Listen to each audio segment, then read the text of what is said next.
Man, we done seen Cam and Jimmy Dipset internally beef, Cam and Jimmy beef many times before, but this time's hitting different, is ugly, and Mase got his popcorn ready for it all. I never needed nowhere to stay.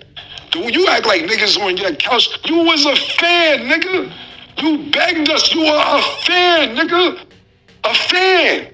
We didn't grow up with you. I am from 140th and Lenox. I am from NFL. Up the block was 40 Wolves. Lou Simpsons, I'm on 142nd Cross Square. D. Ferg on number 8th Avenue. I don't see you around none of this. Shout out to my nigga, what's the nigga Final Four Billy and them used to? You're not from none of that. So you can sit around and act like you've been around all this Harlem shit and everything. You ever see somebody from Harlem try to act like they from Harlem so bad that you gotta keep saying, I'm from Harlem? Niggas from Harlem know who's from Harlem. You don't have to keep saying you from Harlem. So that's first and foremost. All this, yo, niggas is on your... You were fanned out and you begged niggas to come to your house after you heard all these mixtapes. That's how you got in, nigga. Hey, you was so cool. And we was like, yo, Jomo's a nice guy. Mace like, yo, I think I'll teach him how to rap. Mace actually taught you how to rap. Literally. Literally. He taught you how to rap. You say it. Matter of fact, bring up the clip. Mace helped me learn how to actually know how to rap. Mace showed me how to rap. Mace actually showed me, he was the first person to show me how to rap. Mace actually sat me down and showed me the magic to rap. We taught you how to rap, nigga. How you ran the whole organization. How you made Diplomat. Nigga, you ain't make none of this stuff. You was a fan. I put you down. But you had a free crib. And you was a nice guy. That's how you got down originally. Period. Now, to the next point. This all started because I asked 50 Cent a question. Cool. I thought it was cool to ask 50. The shit happened 20 years ago, however many years. I thought it was all good. I had no problem thinking, yo, okay. He tricked niggas out their spot, came to the spot. I know 50 said it. And they went on the, he was funny. I thought it was funny when he said the shit. But I didn't think it'd be a big deal because you make up with every nigga that put hands on you. But I see the pattern now. If a nigga agree to disagree with you and don't want to take it that route because they got some genuine love for you, you keep going on and on and on. Every nigga that put hands on you and you get told takes you cool with him. I see you with C Gutter. Junior Mom, you cool. I see you taking pictures with True Life. It's cool. Me and DC, y'all having sit-downs to work out. Gunshots was let off with that. Y'all having sit-downs to work it out. You tried to chase French Montana out the game. That ain't work out. Y'all got cool. So cool that you go to his video shoot. Pardon me, not his video shoot, his movie. You're sitting in the crowd watching him and they dissing you in the movie. You in the movie getting this, and you gotta eat it sitting in the crowd. Nah, nigga, they dissing you in the movie that you went to go see, bro. You ever wonder how you met Mano? Ask him how he met Mano. Mano gonna downplay because they cool now. He tried to press Mano one day because Mano first came out. He had a little record where he was saying, dissing the rappers. I don't know if he's dissing, he said nigga's name. So Jim plus see Mano one day and was like, yo, what's up with all that saying my name? Man said, who the fuck you talking to? Oh, you think I one of them niggas? You out your motherfucking mind? Now they the lobby boys. Every nigga that do something to put pressure on you, you sit there and work it out. But when niggas got a little genuine heart for you and all that, cool, like that's the pattern. If they don't put hands on you, then you can keep going on and on and on. And I ain't promoting none of this. I think it's cool that you cool with everybody I name. You gonna be 50 next year, nigga. Cool. I'm not saying this to starve no feathers. I'm not saying that to backtrack or any beef or go anything like. I think it's really cool. But the niggas who do this, you cool with, and then the niggas who try to handle it sophisticatedly, you keep going on and on like niggas give a fuck about all that shit, bro. Niggas don't care about none of that shit, my nigga. Niggas don't care a little bit, my nigga. So y'all feel me on that this ish is just hitting different this time, right? Like we've seen Dipset internally beef, and it's so crazy you hear him mention 50 Cent. We're gonna get to it all, man. This all started this time around off Fifth taking jabs at Jimmy on the gram again. And you notice he never wanted no smoke with 50 Cent neither. And what's so wild is the Dipset first ever real beef that we saw put on display for everyone to see came from Jewels and Jimmy kind of seemingly siding with 50 and G-Unit, going on Rap City with him in the midst of the beef. Y'all remember that when Fifth made that diss track where on the radio he was talking about Koch was a graveyard. Who is that? Is it Alan Grumblat? I'm the general manager of Koch Records. Yeah. Hi, Alan. Hey, how What's you up, doing? Alan? Hey, Angie, thanks for all your support and everything. You know? What about me, Alan? What's that? What about me? Hi. How you doing? Doing good. You want to talk? You want to be in the air? That's like good. an artist? Hey, yeah, you know what? You know, just because I've been just hearing a lot of negativity, and, you know, Koch Records, we distribute Diplomat Records, and, you know... Yeah, well, diplomats are cool, but put Cam on the phone. Diplomat Records, and we pay them... Put Camron on the phone. And, you know... Put Camron on the phone. Hang on. Hold on a second. Hello? Cam, what's up, baby? 50, what up, baby? Anything I good? just want to step in because I heard you could shut things down over here, and I just want to make sure what's going on. You know, they owe me some things over here. I just want to see what's going on. You can shut down Diplomat projects. I'm not talking about diplomats. Cam, you really want that? Nah, that's what I was asking. Can you do it? That's what I'm asking. What I'm saying to you is, listen, let me explain something to you. I'm No, saying to you, I got projects over there. I just signed off. The Prodigy deal over Right. there, I just let him do that deal. What? Exactly. So why would you let him do a deal at Koch, a place that you think is the graveyard? It is a graveyard. So why would you let your man? The only one, you know what it is? Why would you let your buddy that you mess with? Because he asked for it. Like, I don't hold people against their will. See, Ken, let me tell you something. Look, let me tell you something about me. Listen. Wait. Here, let's do this. Wait, Ken. I don't know what everybody else gets. I'm sitting in. No. Listen, let me tell you I something. was Look. flipping on Koch. Let me explain something to you about Koch Records. They made 600. They signed They sold their company for $80 million to a company called Row Entertainment. I know exactly what you're talking about. Go ahead. I'm letting the world know. They just sold portions of it in They Canada. sold a company for $80 million. Last year, Row Entertainment made $600 million, according to the Canadian Wall Street Journal. Koch put a deal on the table for me for $7 million. I said, what are you talking about? That's not 1% of $600 million. So currently, when I was on my rampage talking about Koch owed me cake, yeah, they just made close to $1 billion in the last 2 years, and I'm not taking $10 million off $1 billion. How'd that make you feel? But at the end of the day, what I'm trying to explain to you, you talk about you Koch as the graveyard, you just let your man It come is over a here graveyard. and you If you got, listen, let me tell you something. Look, if you got, now check this out. Look, initially when I'm saying that, that's where you go in the majors. Don't act like the general public doesn't know that this is where the artists go after. Turn that up a little. The majors don't act. Can you hear me, Cam? I ain't there, brother. Okay. Like, we clear that everybody is visible that this is where artists go after the majors won't invest in them anymore. All right, let me explain something to you. I got 3 different distributions. I got Def Jam, which is a major. When I got Warner Brothers, which is a major. Yeah, and the reason why, look, independent. Let me tell you. No. Cam, for one second. Wait, Cam, let's hear. Cam, hold up, Cam, because you. 3 different. We're not talking about your money, Cam. Listen to this. Check this out. Look. If you got, Okay. when you was on Def Jam, We gotta let each side say. all right, check this out, Cam. I'm listening. Let him rock for a second. A huge portion of your success. How much Lloyd Banks sold? Well, Lloyd Banks is at 300,000. Hey, he's on amazing. Jim is at 300,000. Right. And that's great for Jimmy, but Jimmy's not, listen, look, that's great for Jimmy. Like, every time I talk about balling, you know what, Cam? If you want to do... Lloyd Banks is at 300,000. Jim Jones is at 300,000. Yeah. Jim Jones is on an independent. Lloyd Banks is on yellow. But Lloyd Banks has more money than Jim Jones, and when you want to talk on that level. See, you get ready to turn it into something else. Check this out. What is you talking about? Then you like Prodigy? Come over here. Yeah, I let him do a deal over there. Because he asked to do the deal over there, and I said, you know what? You can go if you want to do that. How much Mobb Deep sold this year? All right, y'all gotta. Curtis, how much did Mobb Deep sell this year? You're not going to be, you can ready to cause a whole different situation. Watch this. Curtis, how much Let's not make it a different situation. He thinks that it's good. He thinks that it's good to go in the competition. I'm not going to stop competing. How much did the Mob sell, Curtis? Let me tell you something. The difference between Dipset and the average artist that signs to... How much did fucking Mob... Whoa, all right, we gotta shut him How up. much the Mob and how much Lloyd Banks sold? Monse. Doing the same numbers you... Monse, we gotta cut it, honey. The difference Cam, I'm between... sorry, baby. I want to be fair to everybody, but Now listen, the we can't difference have people between... curse. We can't. Even you can't curse. The average...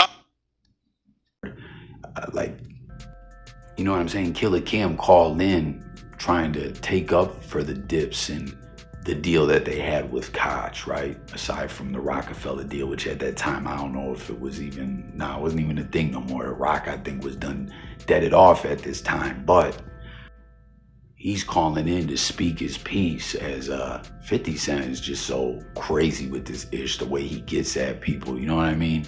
But Jimmy and Jewels ended up rocking with Fifth and going on Rap City, right? And then we saw the whole "Where's Camron" thing. Y'all remember that? The memes where it was like, "Where's Waldo?" And, you know, like then next thing you know, we saw Dirty Laundry getting aired out and Dipset kind of falling apart. And there was reunions and stuff like that. But let's be honest, it was never the same anymore. You know, they all branched off and did their own thing with Skull Gang and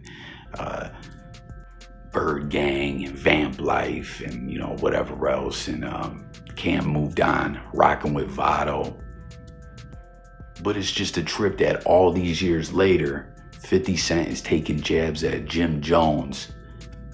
Camron finds it funny, and, you know, that's where the beef starts now, where Cam's airing him out to this extent, which again was ugly. And the whole world, if y'all remember, that's how it went down back then, and Fifth involved now. And Fifth was getting at Jimmy on this ish just a few years ago as well, when the whole RICO case jumped off with the 9 Trey gangsters, Treyway, whatever the case may be. But like I said, this is ugly, y'all. You heard him. Anyone who really got into, you guys remember True Life was bullying the industry, I'm sure. R.I.P. Prodigy, you know, of Mobb Deep, a legend, right? You know, but no question, he got into some ish with True Life, and we seen the way that went over that track from the Any Given Sunday soundtrack. It's wild too when Cam and Fifth had that convo about the Koch comments on the radio. Cam was like, "Yo, why'd you let Prodigy, who's on G Unit, do the Koch deal for his solo?" I think it was HNIC 2 or something like that, or Return of the Mac.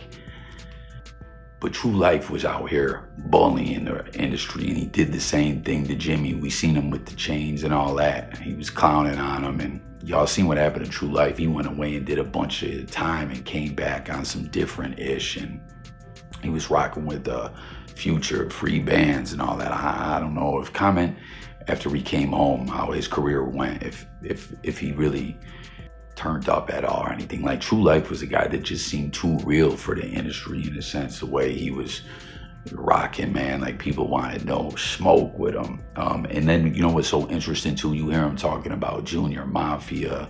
We all seen the infamous footage from the Rucker. To keep it real, Cam didn't look the best in that footage neither. It did, you know, they broke the footage all down or whatever. And French Montana, who you heard him, he's like, "Yo, you made up with French when they're dissing you in a movie." You know, French is like the original blogger turned rapper with the Cocaine City DVDs back from the DVD era. He was exposing them, right? And then they were cool again, but the beef went way back. Then we got the Mano thing. I think that track was called like Funerals or something like that. There's an interview out there where Mano talks about how he thought Diddy was soft, but Diddy came at him, you know, because he was showing all the labels that were dead or whatever. And Jim Jones tried to press him, and Mano wasn't having it. He was another dude who was kind of wilding in the industry at first, you know what I mean? And you heard Cam. Now you and him are the Lobby Boys. Back then, he punked you, man. He made you look like a goofy. And it's just so wild as Killer Cam breaks it all down. He's just like, "Yo, anyone who, you know, wasn't going, you backed off, and y'all are cool. But anyone who tried to handle things sophisticatedly or whatever, you just tried to continually punk on him." You know what I mean? And like we hear, you see Mase got his popcorn. As we know, Mase and Cam had their issues back and forth, but he's here for this, as, you know, Jim Jones. I'm sure y'all remember that infamous call from back in the day where he was calling in like, "Is that Mason?" You know, when Mase had his little return to the rap game.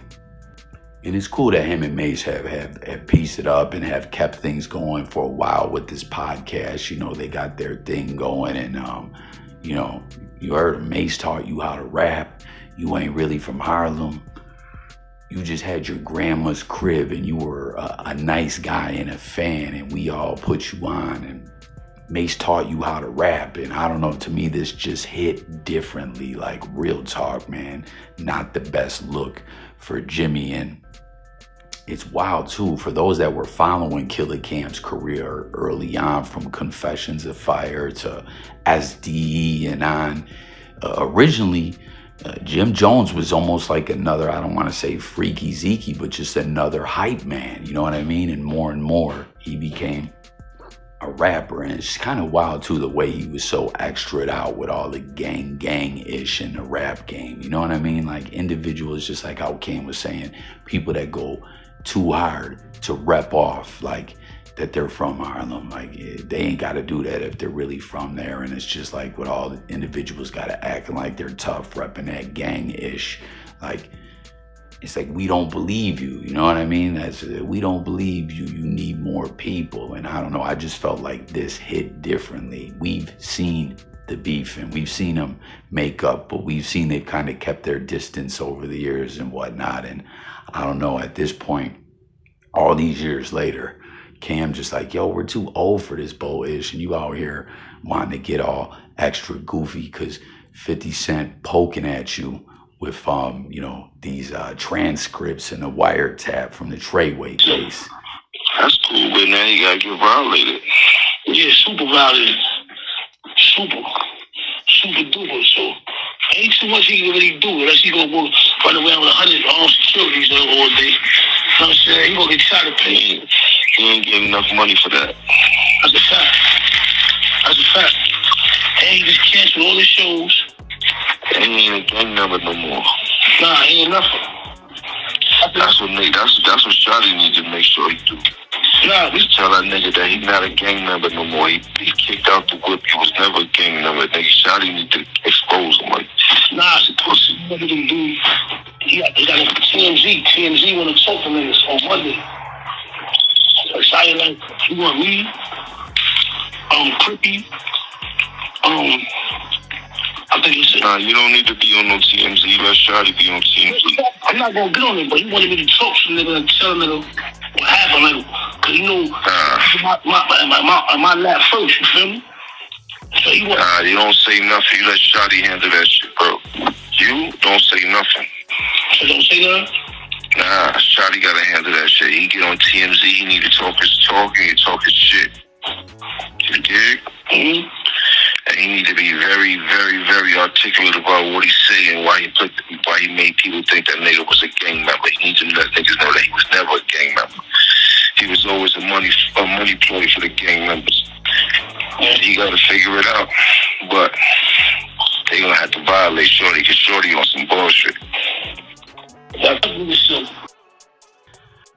Now you see Fifth poking at him about individual one and all that, man. Now listen, if you actually look at the official transcript, right, the one that Fifth have up is a little different, but he's playing, chess right here, mental chess, trying to humiliate Jimmy, knowing Jimmy's gonna get all mad about this, right? But the transcripts that he has posted up versus with the call, versus the ones that we saw that were like official are a little different. You know, it says Jones in individual one or whatever, but to me, this never, like, so it's not the transcripts are flip-flopped enough, but Fifth still did what he did to get at Jimmy, but still to me, this never made sense that they're doing a RICO case with the 9 Trey gangsters, Treyway, and Jim Jones been the #1 big blood, you know, putting this ish out there in New York from day one with the rap game and all that and everything. And then he's on here talking about like he's the shot caller, saying he's got to get super violated. No, you don't go on there, let Shotty handle it and everything. He just seeming like the shot caller. And, you know, there was always been these arguments, you know, if Jimmy was a rat or not. Like, this was one of the times I agreed with Wack 100 when he spoke about this case. To me, it just doesn't seem like it's just like what we saw with YSL, you know, when they're doing, but that wasn't a federal RICO, that was a state RICO. But the point is, how are they gonna be doing a RICO and the guy calling the shots on the wiretap?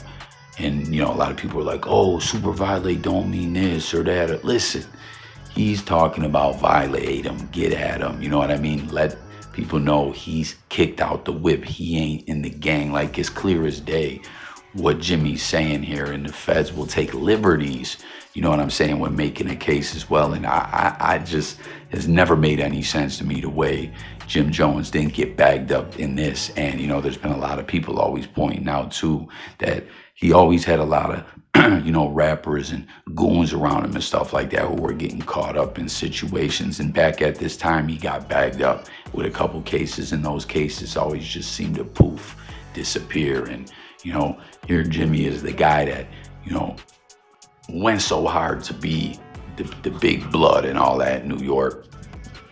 He's just a free man, you know what I mean? Like, keep it real, man. Jim Jones is the one that tried to make this ish cool, or made it look cool to the youth, which, you know, getting into that whole conversation, that's a whole nother thing, you know what I mean? Like, come on, Jimmy.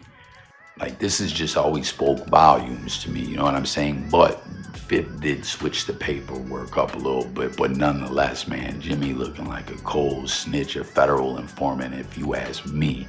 And I don't know, if you do the math, it ain't looking good. Just like this clip here, Camron and Mase sitting back, eating popcorn as Jim Jones is fully exposed while 50 Cent is moving the chess piece and is laughing his ass off. Just have Jim Jones looking like an ultimate goofy right now, you know what I mean? So hit the comments, let me know what y'all think about it. Sub up his coffee, and I'm up out of here. Peace.